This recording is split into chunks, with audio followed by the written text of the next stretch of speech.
The government in the UK doesn't want public organisations to boycott products that some people consider unethical. It says it's bad for politics and it's bad for business. That's why it's imposed new rules that forbid public bodies like city councils and universities from boycotting, for example, goods made in illegal settlements in the Israeli-occupied West Bank.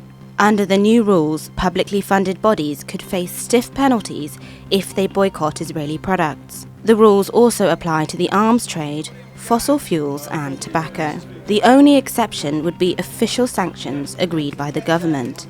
The Minister for the Cabinet Office says bans on products harm community relations and fuel anti-Semitism.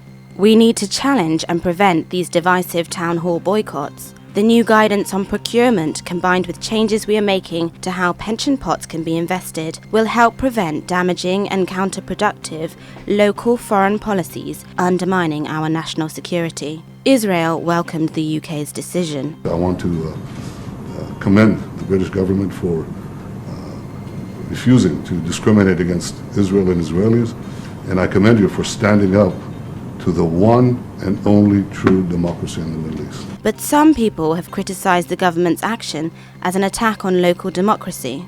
Some Palestinians say it would reinforce Israel's occupation of territories that they claim as an independent state of Palestine. Amnesty International says the rules could encourage human rights abuses. In recent years, some public bodies around the UK have refused to buy products from Israeli settlements, which are illegal under international law. These days I change my habits. Because of the Israeli war against Gaza, we stopped buying any Israeli product. Now we are only buying Palestinian product. This is not only my decision, it's a family decision.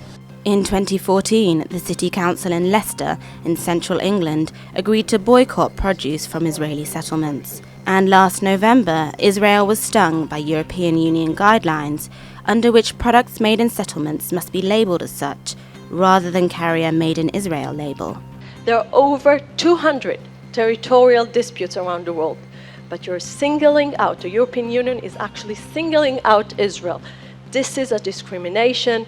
This is a boycott. You can't claim for fighting boycotts from the one hand and from the other hand, labeling. The Palestinian-led boycott, divestment and sanctions movement also condemned the UK's new rules.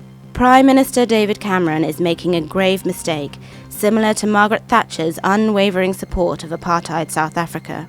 In 1988, Prime Minister Margaret Thatcher imposed restrictions on local councils to prevent them boycotting products from the apartheid regime in South Africa. Israeli settlements in the West Bank, East Jerusalem and the Golan Heights are considered illegal by the international community. They're also seen as a major impediment to peace with the Palestinians. And under these new rules in the UK that ban boycotts, public authorities will have to find another way of making a stand.